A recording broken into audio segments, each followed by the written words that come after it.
네, 안녕하십니까. 주식인 아침반입니다. 제가 최근에 유튜브에 올려드렸던 종목들 KNR 시스템, ENCell, JC현 시스템, 클로버 불과 2주도 안 돼서 올린 4가지의 종목이 현재는 올린 시점에서 30% 상승, JC현 같은 경우에는 45% 상승, ENCell도 30% 이상 상승, 클로버도 24%가량 상승을 해주고 있습니다. 모든 내용과 기록들 유튜브 영상에 남겨져 있으니까요. 아직까지 시청 안 해보신 분들은 주식 나침반 유튜브 검색해보시고 시청해보시면은 지난 내용들 그리고 목표가까지도 안내를 남겨드렸기 때문에 해당 내용들 체크해보시면 되겠습니다. 그리고 이어서 오늘도 이렇게 급등이 나올 수 있는 종목을 안내해드리려고 합니다. 그러니 영상 끝까지 시청해주시고 유튜브 영상보다 더 빨리 실시간으로 정보 받아보실 분들은 화면 상단에 있는 010-8457-4196으로 숫자 1번이라고 문자 메시지 보내주시면 되겠습니다. 그럼 오늘 영상 바로 시작하겠습니다. 먼저 어제 미국 증시 같은 경우에는 다우존스 플러스 8.6%, 나스닥 지수 같은 경우에는 마이너스 0.38%, S&P 500 지수는 플러스 0.16% 정도로 혼조세로 장을 마감했습니다. 다우지수와 S&P 500 지수는 소폭이라도 상승을 한 반면에 나스닥 같은 경우에는 소폭 마이너스로 마감을 한 것인데요.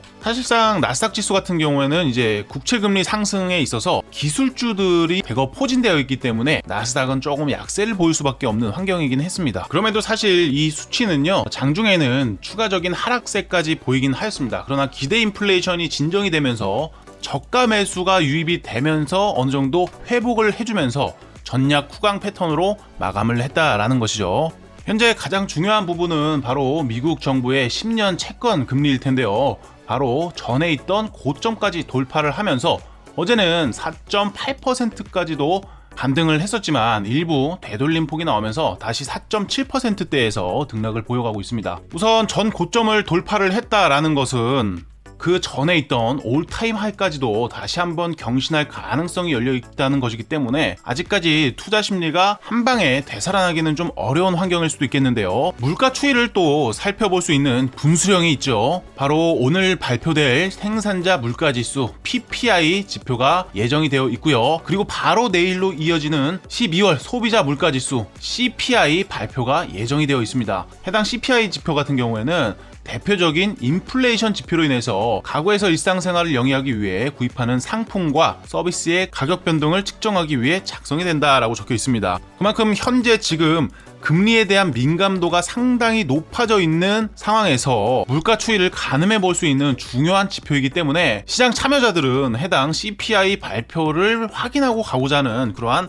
관망 심리까지 깔려 있다라고 볼 수가 있습니다. 그렇다면 우리는 여기서 또 생각을 해볼 수가 있어야 돼요. 우선 생산자 물가 지수 같은 경우엔 예상치가 3.4%가량 나오고 있는 상황이죠. 이전치 같은 경우에는 3.0%로 나왔었는데 소폭은 올라갈 거라고 예상은 할 수가 있습니다. 코어 같은 경우에는 0.2% 증가로 전월 대비해서 동결로 나올 전망이고요. 우리가 여기서 생각할 수 있는 것은 이미 예상치가 나와 있다라는 것이죠. 그렇기 때문에 물가가 좀 이미 올랐을 거다라는 예상을 하고 있기 때문에 부담은 좀 덜어내고 계셔도 된다라는 말씀을 드리고 싶습니다. 먼저. 그리고 중요한 건 이런 중요한 이벤트를 앞두고 있는 상황에서는 시장은 관망 심리가 강해질 수 있다라는 것이죠. 관망 심리가 강해지면 시장의 수급이 골고루 분산이 되기가 쉽습니까? 어렵습니까? 저는 어렵다라고 보는데요. 자, 그렇다면은 소수의 종목들로 수급이 또 쏠릴 수 있는 그러한 환경이 제공될 수 있겠죠. 그러면 소수의 종목은 어떤 종목으로 체킹을 해야 되는지 이 부분이 중요한 부분입니다. 제가 생각했을 때 첫 번째로 우선은 최근에 주도를 했던 종목이냐 아니냐 이 부분이 좀 포인트가 될 것 같고요. 두 번째로 시장에서 현재 얼마나 관심도를 갖고 있느냐 거래량을 통해서 선별을 할 수 있겠죠. 너무 어렵게만 생각하실 필요가 없어요. 살아있는 종목을 보자는 거예요. 지금 하이젠 RMM 같은 경우에도 제가 여기서부터는 계속 관심 종목이다라고 말씀을 드렸습니다. 왜 그러냐면 신고가를 돌파를 하면서 마감을 해줬기 때문에 해당 구간서부터는 이제 추세가 완전히 변해가고 있다. 여기서 제가 이 캔들 보면서 말씀드렸는데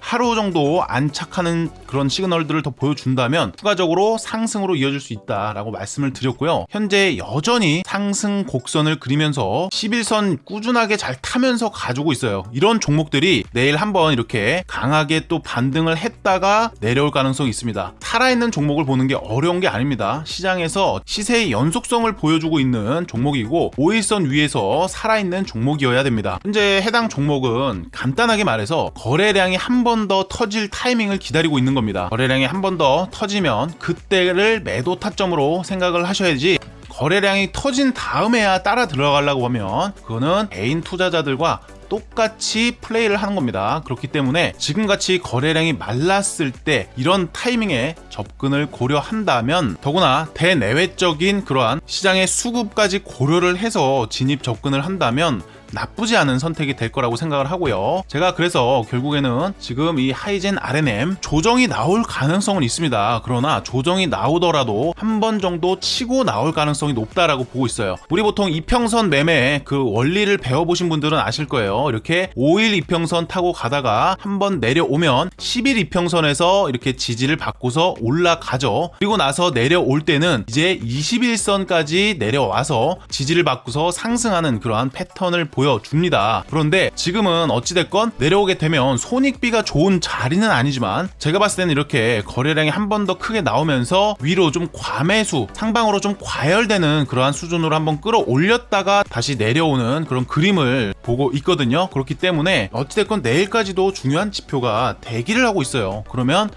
시장에서는 결국에 수급이 쏠리는 쪽으로 가려는 그러한 수급 메커니즘의 원리를 가지고 있기 때문에 이렇게 지금 상승 지속성을 보여주고 있는 종목들로 시장의 눈이 옮겨갈 수밖에 없다라고 생각을 합니다. 여기서 또 한 가지 두 번째로 팁을 드리자면, 만약에 이 캔들이 나왔을 때 거래량이 크게 터졌다라고 한다면 거기서는 차익 실현하는 물량들이 상당히 많았을 거예요. 해당 캔들을 잘 보세요. 근데 이 캔들은 몸통은 큰데 거래량은 사실상 그렇게 크게 발생하지 않았다라는 거예요. 이 앞전에 있던 이런 거래량들보다도 큰 거래량이 발생하지 않았다라는 것은 이 부분이 굉장히 포인트라서 중점적으로 좀 체크를 해보시면 될 것 같고요. 제가 말씀드렸다시피 그래서 결국에는 거래량이 한 번 더 터져주는 그러한 패턴이 나와줘야 해당 매집했던 주체들도 털고 나갈 수 있다. 지금 이 거래량으로는 털고 나갈 수가 없는 수준이에요. 정말 쉽죠? 어렵게 생각하실 필요가 없어요. 그리고 여기서도 탑다운 방식을 통해서 차트 패턴을 분석을 해야 되는데, 저는 추세를 볼 때 30분 차트도 이제 프레임을 자주 활용을 하게 되는데요. 현재 보고 계시는 차트가 30분 차트입니다. 앞에 있던 이 전 저점 같은 경우를 훼손을 하게 된다면 일부 손절을 진행했다가 하락폭이 커질 수가 있으니까 해당 구간, 매물대 구간이죠. 이런 구간을 활용해서 한 번 더 접근을 고려해 볼 수가 있는 거죠. 말씀드렸지만 중요한 것은 거래량이 터졌느냐 안 터졌느냐가 중요하다라고 말씀을 드렸어요. 그러니까 여기서 버텨도 되긴 되지만 가격이 내려올 거를 굳이 알고서 기다릴 필요는 없잖아요. 여기서는 23,500원을 이탈하게 되면 추가적으로 21,500원 정도까지는 하방이 열리게 되기 때문에 이러한 가격대를 기다렸다가 다시 한번 매집을 검토해보는 방법도 있겠습니다.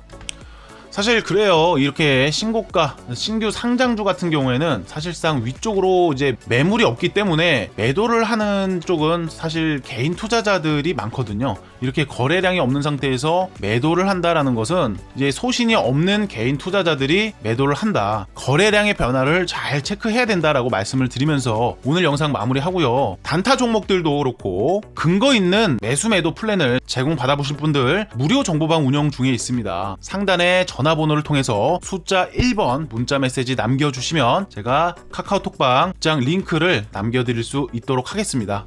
오늘 영상도 끝까지 시청해주셔서 대단히 감사드립니다.